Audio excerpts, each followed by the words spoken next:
Podcast Papo Feminista. O podcast pras mina.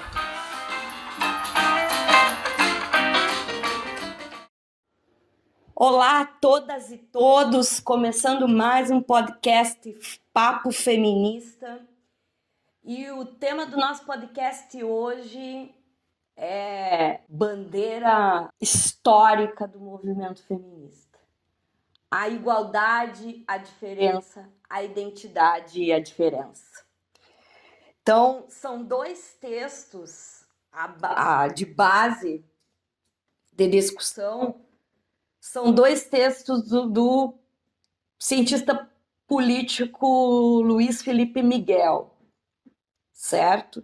E esses textos, eles vão ser a nossa base do podcast. Lembrando que os textos são retirados do livro Feminismo e Política, escritos da assinatura de Luiz Felipe Miguel e Flávia Biroli, editado pela editora Boitempo. Bom, gente, começando então. Igualdade e a diferença. A busca por igualdade para o movimento feminista. Então, a ideia de igualdade, sempre foi bandeira de luta histórica do movimento feminista. E também fundamentou todos os processos de construção de uma identidade do movimento. A igualdade é reivindicação óbvia, levantada por qualquer movimento que queira falar em nome de grupos oprimidos. Desta forma, o movimento feminista foi erguido, tendo a igualdade como bandeira fundamental, segundo Luiz Felipe Miguel. Então, a ideia de que as mulheres tenham os mesmos direitos que os homens na sociedade. É uma ideia bastante discutível e bastante fundamentada inicialmente pelo liberalismo. A construção da identidade para o movimento feminista, ela vai começar com o livro Segundo Sexo. Lá na página 65, o Luiz Felipe Miguel ele vai nos dizer aqui: o segundo sexo, o horizonte apontado é a adoção de comportamentos idênticos aos homens na sociedade atual, na relação com a sexualidade, com a família ou com a atividade profissional. Então, ele dá esse panorama aqui e ele vai citar um trecho mais da sequência aqui, o trecho do segundo sexo, em que a divisão sexual do trabalho é apresentada como uma das causas da dominação masculina, leva ao seguinte comentário. Então, o comentário que ele cita é esse: o trecho do segundo sexo em que a divisão sexual do trabalho é apresentado como uma das causas da dominação masculina leva ao seguinte comentário.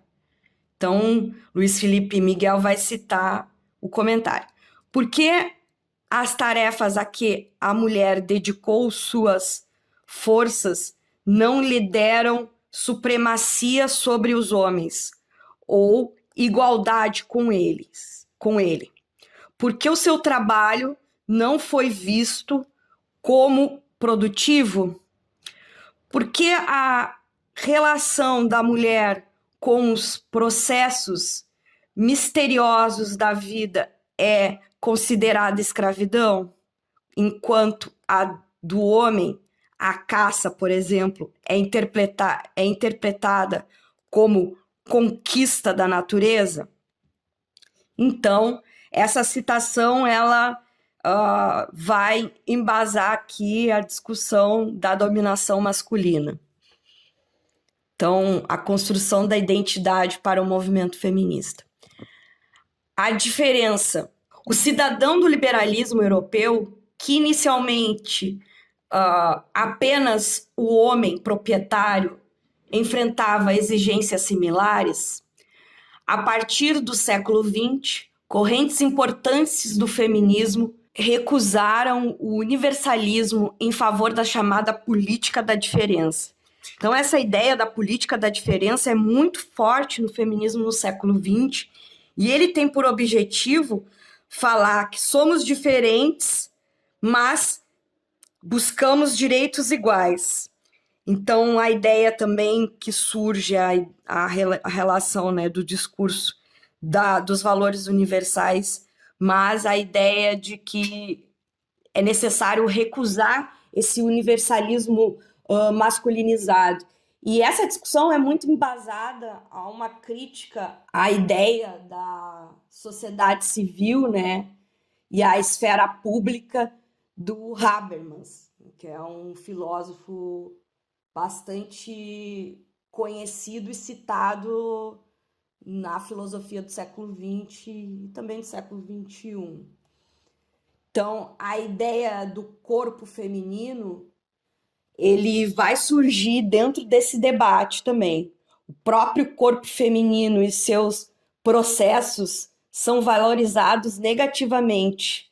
A de Beauvoir fala em relação a isso, né? E vai citar a ideia de anatomia e a fisiologia da mulher como tais, que determinam, ao menos em partes, suas condições de ausência e de liberdade. Então, surge um debate bem interessante em termos dessa discussão, né? Dessa ideia da política da diferença e a ideia da igualdade, o ideário da igualdade e a política da diferença para a construção desse ideário da igualdade. Então, é bem interessante, complexo, denso, e que eu sugiro que vocês façam a leitura dos textos que já se encontram no Google Sala de Aula e também na nossa comunidade, ali no nosso grupo do WhatsApp, tá? Então, façam a leitura. Não somente escutem o podcast, porque só o podcast ele não vai dar subsídios suficientes para vocês. Então, a ideia do corpo feminino, a maior parte do pensamento feminista vai rejeitar a relação determinista entre a biologia e a opressão. Então, a ideia de que os fatores biológicos como a gravidez, parto ou amamentação não têm um sentido fixo.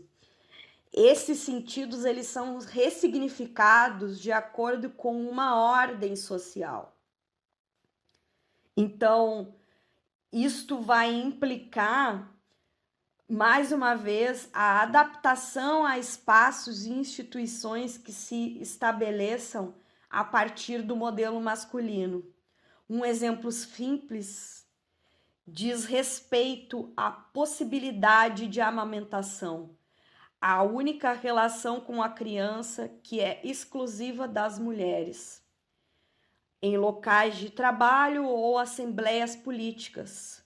Um problema com o qual o modelo masculino universal não tinha de lidar.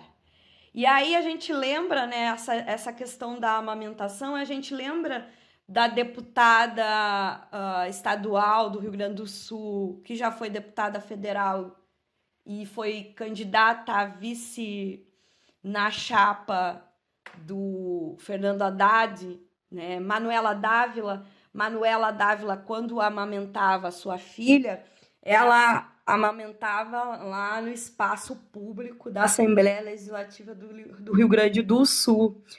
E foi um caso emblemático porque a gente pouco lida com o seio à mostra de uma deputada fazendo o discurso político e amamentando a sua filha. Então, essa imagem da Manuela Dávila é embasada a esse debate aqui, ela está subsidiada com esse debate. E eu também levanto uma outra discussão, que é a violência obstétrica, Quando eu fui banca em uma residência do serviço social, né, lá no curso de medicina do IFRN, da UFRN de Caicó, eu fazia esse debate, né? Fazia-se esse debate nesse trabalho que eu fui banca sobre a questão, né, da interferência do Estado no corpo feminino e do próprio debate da medicalização do parto, da violência obstétrica, ou seja, utilização de práticas médicas que não são necessárias, que não são justificáveis pelo próprio processo natural do parto, ela é o inverso propriamente da presença da amamentação de uma deputada enquanto faz uso da palavra na Assembleia Legislativa. E a própria voz feminina, o timbre, a entonação, tudo isso encontra-se nesse debate da política da diferença e do rechaçamento aos fatores biológicos. Enfim, a gente vai encontrar esse debate na página 66 e na página 67 do livro Feminismo e Política. E esse debate ele vai dar origem ao debate maternal e à política do desvelo, né? Essa discussão da política do desvelo, ela é muito complexa. Eu realizei esse debate quando era mestranda. Então, eu pesquisei no mestrado em ciência política. Mas antes de falar do pensamento maternal e da política do desvelo, eu quero citar aqui a vocês a parte do texto, né, do livro que o Luiz Felipe Miguel vai falar, o feminismo e o corpo. Então, essa discussão, esse debate sobre o corpo e o feminismo, que é algo extremamente polêmico no movimento feminista. Por exemplo, quando alguém na rua vê uma mulher protestando nua, então diz, pode protestar, mas por que vai estar nua? Por que tem que estar nua? Né? Então, sempre tem esse debate e é bastante polêmico. Então, na página 66 do livro Feminismo e Política, o Luiz Felipe Miguel escreve um quadro separado do texto, dizendo: o feminismo e o corpo.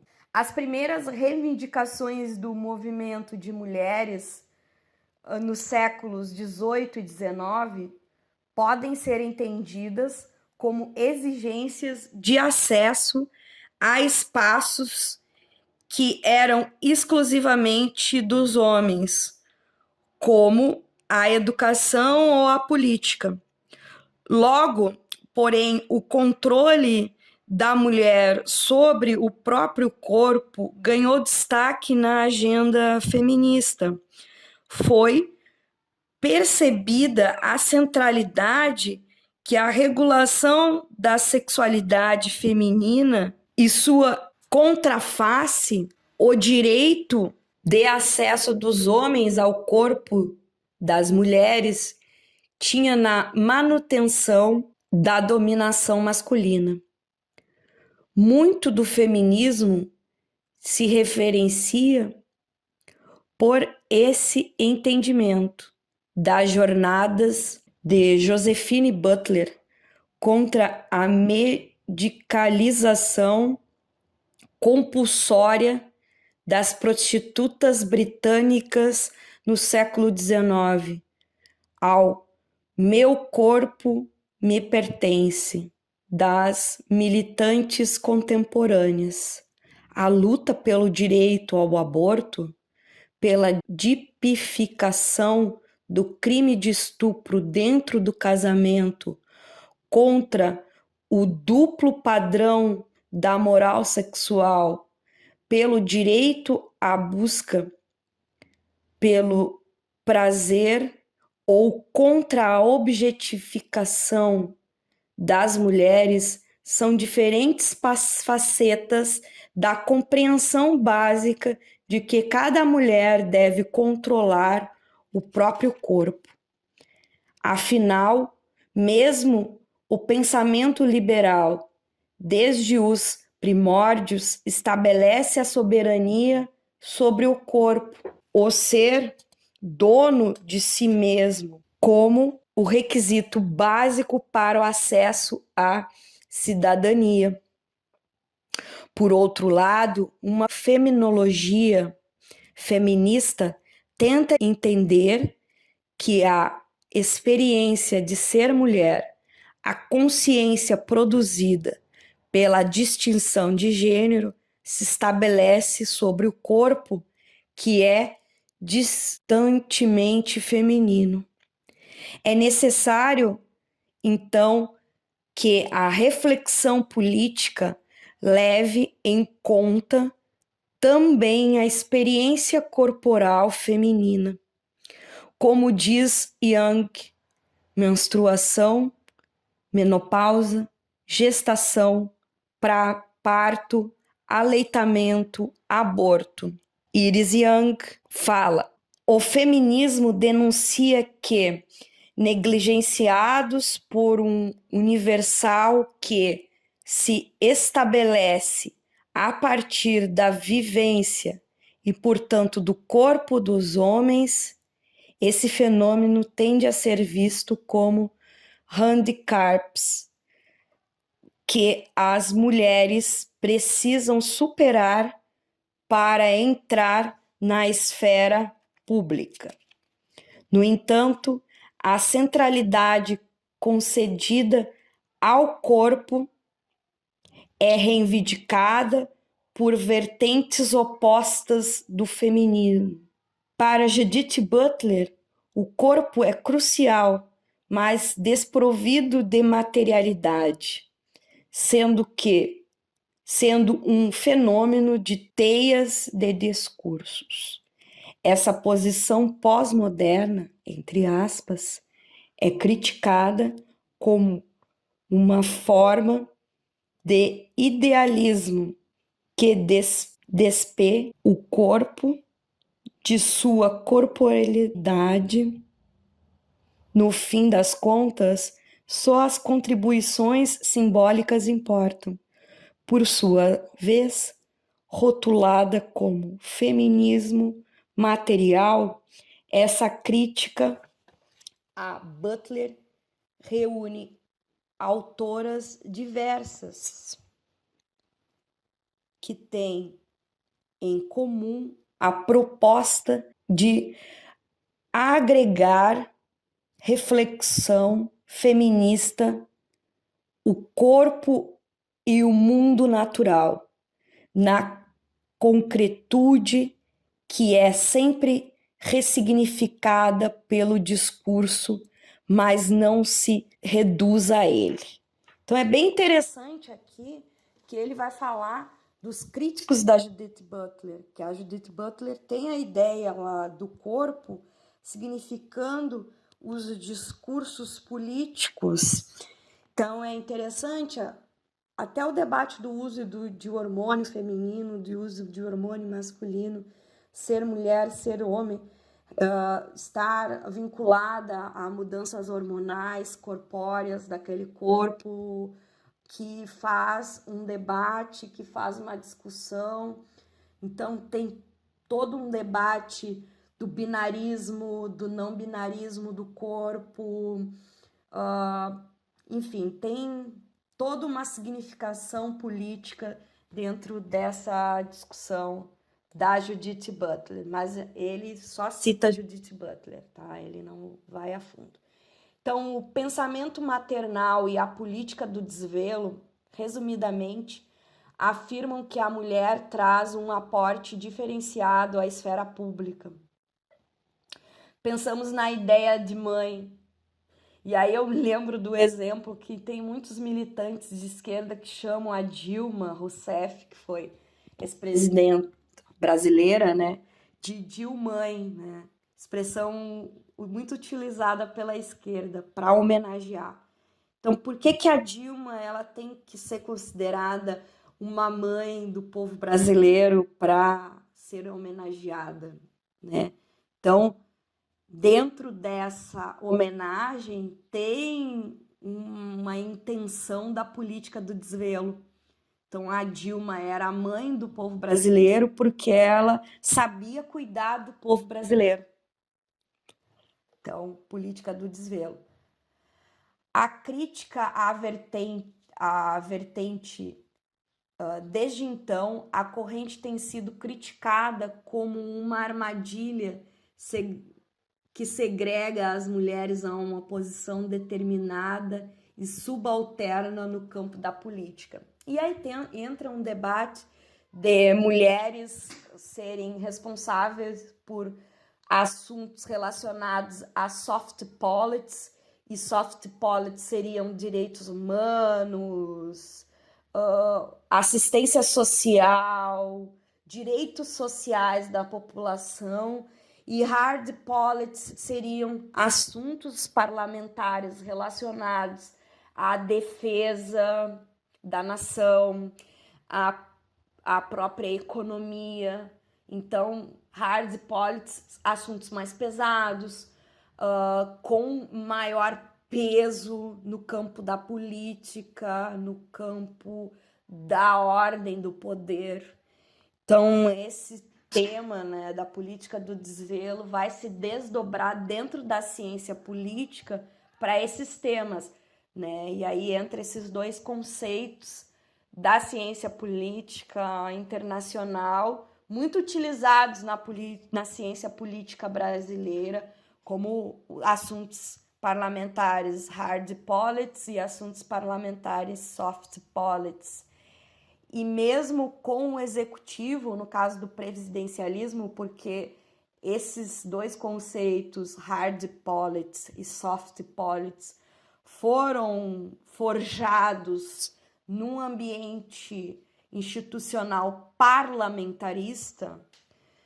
Então, tanto na soft politics, tanto no parlamentarismo como no presidencialismo, que é, no caso, o nosso modelo, eles são utilizados para determinar a política do desvelo, para compreender essa ideia da política do desvelo. E pegando esse guincho, esse guincho é bom.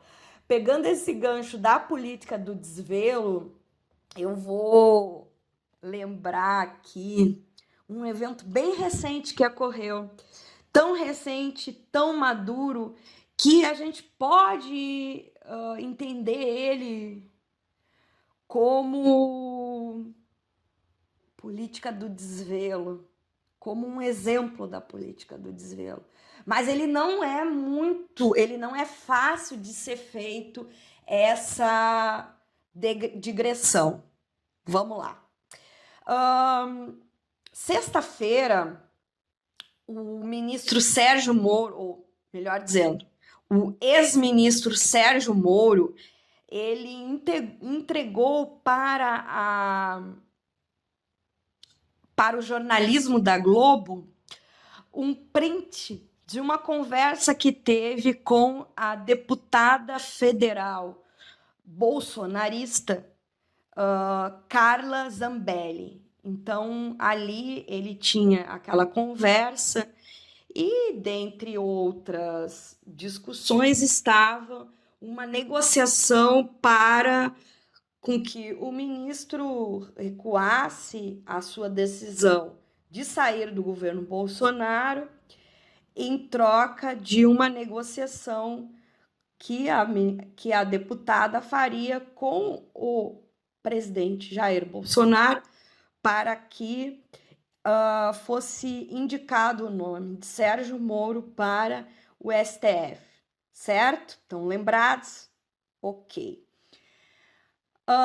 Então, foi divulgada essa conversa com a Carla Zambelli. No sábado, pela manhã, A CNN do Brasil, que é uma emissora nova de notícias, entrou ao vivo com a deputada Carla Zambelli e ela se explicando porque ela acabou sendo o pivô, ela entrou dentro dessa enxurrada que foi a briga que começou com o discurso de saída do ministro Sérgio Moro e que depois veio o discurso em cadeia nacional do presidente Jair Bolsonaro falando sobre a demissão do Sérgio Moro. Então, Carla Zambelli começa a se explicar lá para a CNN. E ela se utiliza da figura construída dentro dessa discussão da política do desvelo para dizer, olha, eu era uma pessoa que admirava muito o Sérgio Moro, ele foi meu padrinho de casamento, lembrando do episódio que Carla Zambelli casou numa loja maçônica, estava lá o Sérgio Moro e ele fez um discurso e tal. Então, são fatos que repercutiram na política. E a Carla Zambelli, ela começa dentro dessa narrativa falar sobre uma conversa que ela tinha feito com a primeira-dama Michele Bolsonaro, em que ela e Michele Bolsonaro fariam um jantar convidando o então ministro Sérgio Moro, a mulher de Sérgio Moro, não sei, Solange Moro, eu acho que é o nome, e o presidente da República, com o objetivo de o presidente da República e Sérgio Moro se entenderem, porque eles não tinham uma relação muito próxima. Então, ela se fez útil dentro dessa figura bastante rasteira, diga-se de passagem, porque mesmo sendo da base bolsonarista, é uma deputada que não me parece ter tanto capital político. Então ela se fez assim uso da figura baseado na ideia de política do desvelo para ser uma articuladora, para ser uma operadora da política nacional. E ela ainda diz, né, porque como eu sou mulher, eu não iria falar diretamente com o presidente Jair Bolsonaro. Mas espera aí, gente, ela é uma deputada e ela é uma deputada da base de sustentação do governo Jair Bolsonaro. Então, esse é só um exemplo para vocês entenderem essa ideia da política do desvelo. Dando sequência aqui nas nossas discussões, a gente tem a crítica à vertente da política do desvelo, ou seja, essa ideia da política da diferença, ela pode nos criar armadilhas no campo da política, que seja aquela ideia de que a mulher ela só pode exercer um papel bem estereotipado na política, a ideia de mãe ou a ideia de amante. Sim, a ideia de amante. Muitas mulheres foram bastante significativas na política mundial, na história da humanidade, como amantes ou concubinas de políticos influentes. Então, influenciando na cama, influenciando inicialmente por seus atributos sexuais.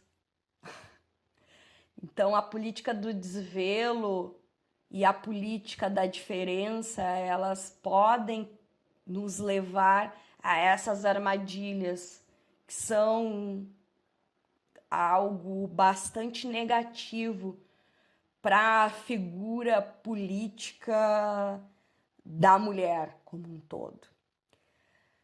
Outro aspecto desse debate que o Luiz Felipe Miguel vai nos trazer aqui é a ideia de redistribuição e reconhecimento que estão presentes em Nancy Fraser. Então, Nancy Fraser é uma filósofa norte-americana que vai introduzir o binômio redistribuição e reconhecimento. E ela respondeu que sua distinção não indica uma censura radical entre as duas dimensões, redistribuição e o reconhecimento, nem a ausência de correlação entre elas, mas permite identificar os elementos que compõem as formas de discriminação que moldam a resposta a casos diferenciados. Então, ela vai nos dar o exemplo, né, dos transexuais, e na América Latina a gente utiliza a palavra travesti. O travesti é uma figura política também de resistência, para identificar que por esta pessoa fazer essa transgressão corpórea, tomar hormônios, se vestir como mulher, ter um nome social feminino, este transexual, ele teria perdas econômicas oriundas da sua posição corpórea. Então, aqui nesse caso é necessário a redistribuição econômica, de fato, a garantia de que essas pessoas vão ser respeitadas, vão ser contratadas no mercado de trabalho, vão ser aceitas, e o reconhecimento. Eles estão juntos, então não são oposições, são complementos dessa busca por igualdade que é tão importante tanto ao movimento, tanto ao movimento LGBT como que ao movimento feminista, de fato. Então, o ponto aqui, a diferença social, a recusa à universalização do masculino ou do ocidente, e a diferenciação a valorização do diferente passa por diversos debates. E o Luiz Felipe Miguel, ele vai nos falar aqui do pai da psicanálise. Ele vai falar da figura aqui do Freud. Então, o pai da psicanálise julgava que o temor da castração desempenhava um papel crucial na formação do superego, ou seja, lá na formação biológica. As mulheres, portanto, estavam fadadas a um desenvolvimento incompleto da moralidade, segundo Freud. Então, essa diferenciação, ela não é uma diferenciação biológica, como Freud nos colocou. Ela é uma diferenciação social, segundo a perspectiva do movimento feminista e a perspectiva do pensamento feminista. Então, esta é uma ideia bastante polêmica e complexa do ponto de vista de análise. A ideia de diferença e a igualdade, bandeiras históricas do feminismo, como a licença maternidade, já incorporavam a perspectiva de que o princípio da igualdade entre os seres humanos não exige uma desatenção à especificidade. Então, a licença maternidade, ela é importante para que a mulher tenha direitos iguais no mercado de trabalho. Como calcular, então, a justiça? Como que a conta de uma deficiência merecedora de compensação pode ser incorporada na vida prática? As deficiências provocadas pelo próprio indivíduo também devem ser socorridas pela sociedade? Então, são perguntas que nós devemos nos fazer para entender o quão é profundo essa ideia de igualdade, sem esquecer da especificidade das causas, das questões. E nós podemos observar que nesse jogo, nesse debate, nesses imperativos categóricos de análise, entram inclusive a discussão das pessoas com deficiência no mercado de trabalho.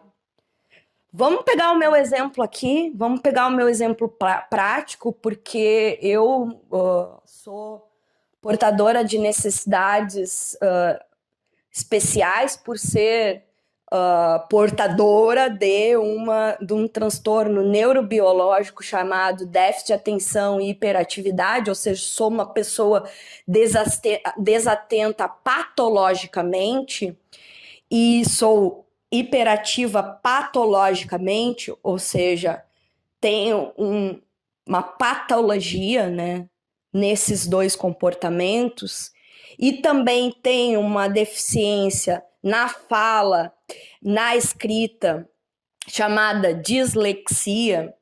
Então, para que eu exerça os meus papéis profissionais de professora, eu preciso de algumas compensações, como a lei PCD, que me fez entrar no concurso público, e a solicitação de auxílios perante ao IFRN, a instituição a qual eu trabalho.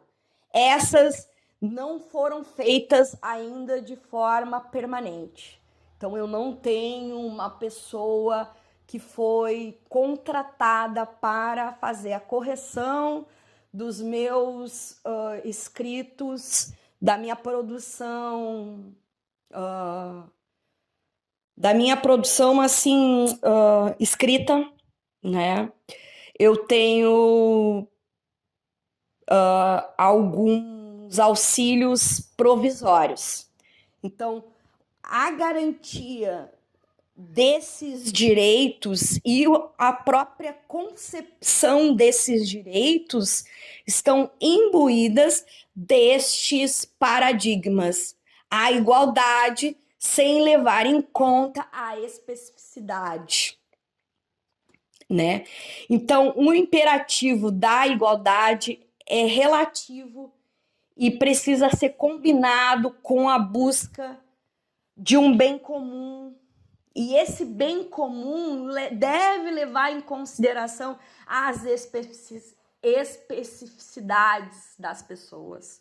Todo mundo tem algo diferente e deve haver um padrão de respeito a essa diferença. E aí ele vai entrar na segunda parte do nosso podcast, porque esse podcast é longo, que é a identidade e a diferença dentro do movimento feminista, que é a discussão apresentada como capítulo 5 do livro Feminismo e Política, que eu vou dar a sequência com vocês. A discussão sobre a diferença, de outra forma, no debate sobre a identidade feminina. A mulher é o sujeito do feminismo, mas a categoria de mulher foi construída por meios e relações marcadas pelo patriarcado e pela dominação masculina. Na verdade, gente, essa parte do texto, ela é extremamente complexa. O autor, ele traz muitos elementos de muitas vertentes diferentes do movimento feminista, e eu tô tentando aqui sistematizar com vocês. O meu modelo, ele não é infalível, então provavelmente vocês vão perceber essa enxurrada de informações. Como eu falei, esse episódio, o terceiro episódio do nosso podcast, ele é bastante longo, mas não faz mal. Fica com a gente que vai correr tudo muito bem. Vai ser muito legal esse debate. Então, o par sexo e gênero codifica, no ponto de vista do Luiz Felipe Miguel, o não se nasce mulher, torna-se mulher, da Simone de Beauvoir. O que aceitamos como a feminilidade não é a expressão de uma natureza, mas o resultado do trabalho de opressão, constrangimento e expectativas sociais com que a sociedade trabalha em relação às mulheres. Então é muito significativo a gente pensar, né, nessa frase, não se nasce mulher, torna-se mulher.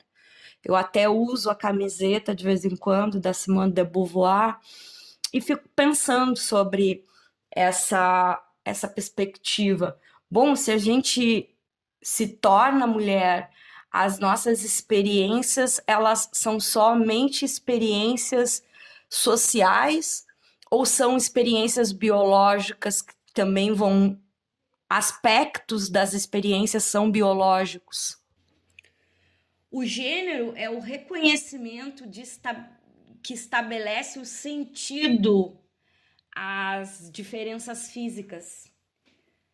Entendido dessa forma, o gênero não é uma identidade, mas uma posição social e atribuído às estruturas sociais. Tá? Então ele começa nesse referenciamento da separação entre gênero e sexo, ou a dicotomia que existe entre esses dois universos de significação. Aí eu penso logo, e também é utilizada essa exemplificação, que é o instinto maternal. O instinto maternal é social. Então, nós fomos conduzidas a sermos boas mães. Não é o fato de sermos mãe que vai fazer com que nós venhamos a desempenhar bem o nosso papel. E aí eu digo nós porque eu sou mãe. É uma construção social, né? Porque a mãe, ela educa, e a educação, ela tem uma sistematização de debate. Então, tem toda uma teoria também que gira em torno do feminismo maternal, né? Uma discussão que eu não tenho propriedade, mas pela minha condição de mãe, vou correr atrás e buscar. A maior parte do pensamento feminista, porém, não tem problema em aceitar o sexo como uma variável dicotômica, simples e perene. O sexo biológico é responsável pelo diformismo sexual da espécie humana e pela possibilidade de gravidez e da amamentação exclusiva das mulheres. Então, tanto a gravidez como a amamentação trazem experiências bastante femininas, porque só as mulheres que podem ter biologicamente essa vivência. Uma outra discussão que perpassa o debate da identidade e a diferença está na discussão da Judith Butler e da teoria queer. A Butler é a principal expoente da teoria queer, e queer é uma expressão que foi ressignificada. Em inglês, determina a ideia de estranho. A Butler, ela é uma filósofa estadunidense que tem grande expoente e veio ao Brasil no meio de uma polêmica absurda. Eu vou deixar nas descrições aqui alguns vídeos sobre as vindas da Judith Butler ao Brasil e as repercussões dessas vindas. Então, a Butler ela vai utilizar o termo performance, que o Luiz Felipe Miguel faz até uma crítica a esse termo. Ele diz: o termo performance nos remete a uma descontinuidade entre o sujeito e o seu comportamento. Claro que o ponto de vista do Luiz Felipe Miguel. A hipótese de Butler, ela está construída através do sistema binário dos gêneros e encerra implicitamente a crença numa relação de mímica entre gênero e sexo, na qual o gênero reflete o sexo ou é por ele restrito. Dessa forma, a afirmação desloca a discussão para um campo irrelevante, pois o que está em jogo não é uma hipótese. Nós vivemos um sistema binário dos gêneros historicamente construído, reproduzindo de forma cotidiana pelas práticas sociais hegemônicas, no qual cada gênero está intimamente associado a um sexo biológico. O feminismo, assim, não se estabelece contra a hipótese, mas contra o modelo dado de relação gênero-sexo. Por outro lado, o gênero reflete o sexo ou pode ser por ele restrito. É próprio de sentido de gênero que se apresenta como desdobramento necessário das diferenças sexuais. Sem essa vinculação, podemos ter algum tipo de performance, mas não há por que considerá-las gênero. Mas as performances transgressoras que tanto fascinam Butler, como drag queens, só ganham esse estatuto na medida em que parodiam o sistema binário, isto é, a relação de mímica estabelecida entre sexo e gênero. Então, ele faz essas considerações bastante significativas aqui para a gente compreender. E depois ele tem um quadro, né, da ação política da teoria queer, definindo que a política pós-identitária defendida pela teoria queer encerra uma contradição em termos, uma vez que o ponto de partida é a produção de uma identidade coletiva, no qual quer dizer uma identidade deva ser absolutamente imutável ou irrevogável. O que ele quer dizer é que as identidades elas não são imutáveis e irrevogáveis. Então, a expectativa geral da teoria queer, ela não encerra em si essa dicotomia entre sexo e gênero, né? Que é tão significativo e é tão complexo para que a gente consiga entender. Então, vamos aqui, né, no quadro que ele vai denominar teoria queer. A filósofa estadunidense Judith Butler é o nome mais conhecido da corrente conhecida como teoria queer. Em inglês, queer significa estranho ou desviante. E era um termo depreciativo usado para designar os homossexuais. A partir dos anos 80, ativistas gays assumiram a palavra para refletir a si mesmo, buscando anular o sentido ofensivo. A teoria queer é um reflexo sobre o gênero, que nasce do feminismo e do movimento LGBT, marcada por uma posição radical, a dicotomia homem e mulher. Um ponto de partida é a noção da heterossexualidade compulsória, formulada pela teoria e ativistas lésbicas. E eu vou botar na referência todos os nomes que são citados aqui no texto, tá? E também vocês podem acompanhar, obviamente, que na leitura do texto.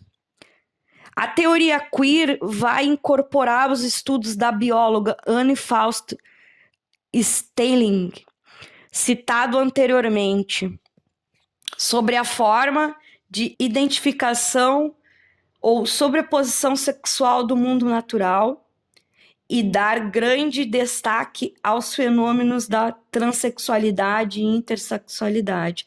Eu vou botar aqui nos cards da descrição para vocês um texto que foi indicação da professora de biologia do campus de Lages, Luciana Aragão. A citação aqui, né, da Judith Butler é da teoria queer. Vocês podem acompanhar na íntegra no texto, tá? Eu não li até o fim, como eu fiz em algumas outras vezes. Então, aqui, esse debate, ele vai ser criticado por Spivak. Então, Spivak e a identidade subalterna. A Spivak vai dizer que é necessário ter um essencialismo estratégico, e esse essencialismo estratégico vai trabalhar com a ideia de identidade para a construção de uma diminuição da dominação, enfim. Então, o reconhecimento de Spivak na fragilidade dessa posição se dá pelo fato de que ela entende que o reconhecimento ele não é definitivo, mas que é necessário. Outras autoras, né, com bastante renome, também a gente vai ter a Iris Young e a definição de identidade, que também é vista de forma bastante frágil, vai dar origem à ideia de que a participação feminina na política é necessária, né? Então, a demanda da presença política das mulheres deixou paulatinamente de ser enunciada como a busca pela representação de uma identidade comum e unificada, ou mesmo de interesses uníficos, sendo apresentada como a necessidade de dar voz a determinadas perspectivas sociais. E nessa ideia de perspectiva social feminina é que entra a crítica a esse universalismo feminista, que é uma ideia de vivência das mulheres brancas, heterossexuais e burguesas, que não podem ser aplicadas a mulheres negras e trabalhadoras. E aí tem a própria ideia da família, que para as mulheres liberais é vista, de acordo com Beth Friedman, de uma maneira pejorativa, e que para as mulheres negras é vista de forma bastante positiva, porque é nesse ambiente que as mulheres deixam de ser coisificadas. Então é bem interessante esse debate aqui para a gente pensar. E aí ele ele traz como exemplo o trabalho de Bell Hooks, né, que é uma feminista negra, e aí eu também vou deixar algumas referências dela, para vocês. E ela vai definir que a vivência da mulher negra e trabalhadora promove a noção de uma mulher genérica, vai de encontro com essa noção de uma mulher genérica que é branca e de classe média. Então, a voz das mulheres negras são fundamentais para a construção desse feminismo. De maneira mais contundente, Bell Hooks trata a usurpação do feminismo pelas mulheres burguesas para apoiar seus interesses de classe. Como outras ativistas negras ou de origem trabalhadora, Hooks relata o sentimento de discriminação e a dificuldade de ser ouvida nos espaços do movimento feminista. Então, tão importante voz das mulheres negras. A nossa grande expoente do feminismo negro, que trata de Bell Hooks aqui, né? Então, vale a pena vocês observarem, lerem e pesquisarem sobre alguns livros da Bell Hooks. Eu também vou correr atrás, porque é uma autora que eu não conheço, não li ainda com profundidade. Por estar muito absorvida pelo feminismo decolonial e o feminismo escrito em língua hispânica, eu não estou buscando muitas referências estadunidenses, as referências de feministas que estão escrevendo na língua inglesa. Então, vou correr atrás. Eu acho que o desenvolvimento dentro da gente, dessas discussões, ele é processual, porque tem muita coisa. Então, a posição defendida aqui por Luiz Felipe Miguel é que entre o reconhecimento das diferenças e das hierarquias internas ao grupo das mulheres e da identificação de um núcleo de vivências comuns, a partir do qual se definiria uma voz unificada, o feminismo também mantém uma rica discussão interna. Ela atravessa a polêmica do multiculturalismo, referida no capítulo anterior, e desemboca nos debates sobre a política da presença, que é da Iris Young, e a representação política feminina, e o acesso à voz, que estarão apresentados nos próximos capítulos. Então, no livro ele vai dar a sequência. Uma vez a teoria feminista tem levantado perguntas difíceis de responder e contribuído para que lançaremos um olhar mais apurado sobre a realidade social. Então ele termina assim: para quem quiser ver melhor e ler melhor sobre a perspectiva dele sobre reconhecimento e a diferença, vai ter que ter acesso ao livro, porque o nosso podcast ele vai se limitar a esse viés apresentado nesses 2 capítulos, porque senão o nosso podcast vai ficar imenso. Então era isso, gente. Eu peço que vocês leiam e que discutam sobre essas reflexões aqui bastante complexas, bastante significativas. Um abraço e tchau.